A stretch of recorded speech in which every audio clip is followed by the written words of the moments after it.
Hello, my name is Sian Shaw. I'm a senior lecturer at Anglia Ruskin University. Welcome to this tutorial. This is the first of a series of training videos for students and mentors in how to use the MyProgress application.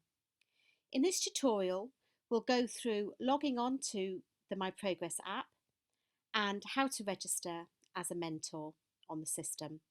We'll also go through a few basic principles of how the MyProgress app works. So once you've turned your tablet on, it's important to look for the MyProgress app icon. And it always looks like this, a little orange box. What you need to do is tap on the icon to launch the application. What you need to insert on this front page is the student's username and password. The student will have already been sent a username and password. If the student's actually forgotten their password, there's a little handy reset here so the student can rediscover their password. So we're putting in the student's username and the student's password that they should already know. And the service ID is always ARU for Anglia Ruskin University. We can then sign in. So it just takes a short time to sign in. One important point that's really useful is that MyProgress works without the need for internet access or Wi-Fi. And that's one of the reasons why Anglia Ruskin University has chosen this particular application. So there's no need for any internet connection or Wi-Fi while completing this assessment. The assessments are just saved on the tablet, and when the student is in a Wi-Fi area, they will sync the device and upload the assessments onto the main server.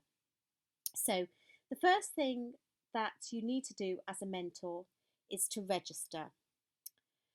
And there are 3 different registration categories. It's not necessary to complete all the registration categories. It's just an opportunity in case there's more than one mentor. So the one that's definitely needed is the main mentor. So to open that, we're just going to tap on it and it loads the registration document for the main mentor. Completing this will give the main mentor a username and password which will be sent to you via email and a URL for a specific web account where as a mentor you will be able to access your students' records and the records of all the students you've been mentoring. And it won't be just the assessments that you've been completing for that particular student, but any records completed for that student you'll be able to view. That's also useful for your triennial review. I'll go through the website at another tutorial. But for the moment, to complete this registration, you need to add in the dates of the placement. It's really important that all the boxes are completed because MyProgress won't allow you to send any of the assessments until every item is completed. So I'm just on this one going to complete every item so you can see exactly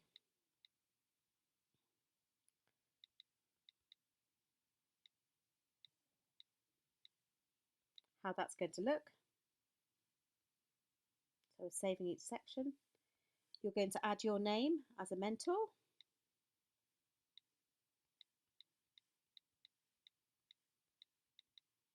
Saving that. Then we could actually choose which specific placement area we're at. So maybe we're in Cambridge Community Services. So I can highlight that. The next thing, I've got the clinic or department that I'm going to be in.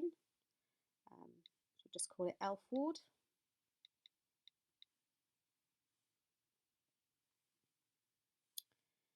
And these next two sections are really important for the NMC. So we need the date of your last mentor update,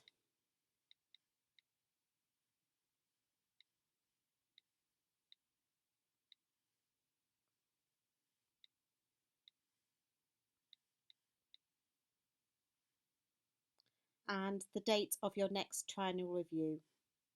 So let's maybe put 16th of June next year. Saving that. We've now completed that assessment. So what we need to do now is send that assessment. So, or save that assessment. So this little icon in the corner here, you need to tap on that, and you've got three options. You can cancel this attempt. Cancelling the attempt will take you back to the main assessment menu. You can save the assessment as a draft. So if you haven't completed it yet and have got a few more elements you'd like to complete, then you just save it as a draft. What you should note as a mentor is that anything saved as a draft can be changed. So if you're later sending the completed assessment, you need to check that the student hasn't changed any of the information that you filled in. So we're going to send this one as complete. So just tap on that. And this is the final part of the registration process for the mentor. So you need to put your name in the box here. And you need to register for every student that you are mentoring. And then you put in your email address. And this needs to be your work email address.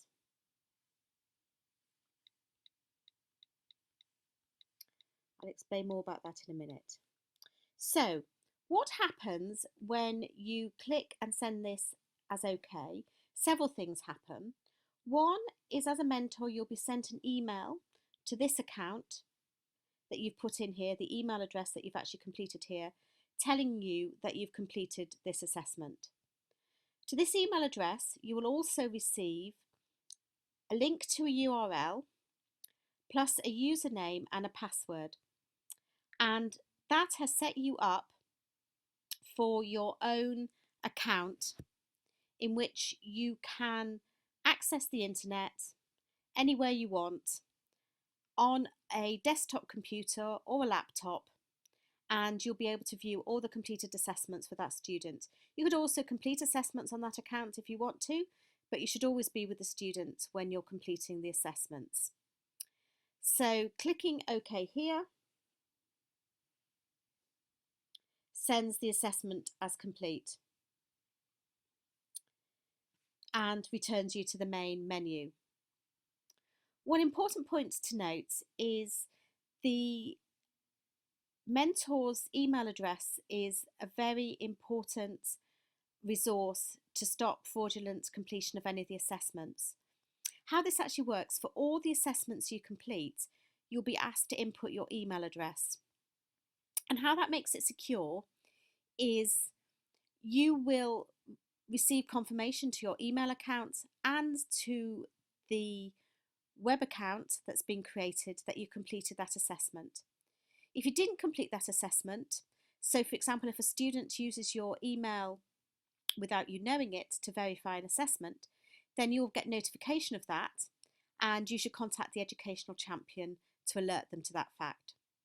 If your student tries to use an email address that isn't yours, for example, a Yahoo or Google account, the tutor will be able to view which email has been used and will query any email addresses that aren't either trusts or independent sector organisation email addresses, and they'll be alerted to the fact that the student may not have used a verified email address. So that's the registration of the main mentor. It's also very similar to be able to register a co-mentor or a trainee mentor. You don't need to complete these if there isn't a co-mentor or a trainee mentor, But completion of these sections will allow the co-mentor and the training mentor to also have access to all the students' completed assessments. And likewise, the main mentor will receive copies of any documentation that the trainee or co-mentor has actually completed to their account as well. This is really useful because it enables you to keep the records for your triennial review. So there's no need to print anything when you come to your triennial review. You'll just be able to go to your web account and all the documentation there will actually be completed. Thank you. That completes the first tutorial on how to use MyProgress.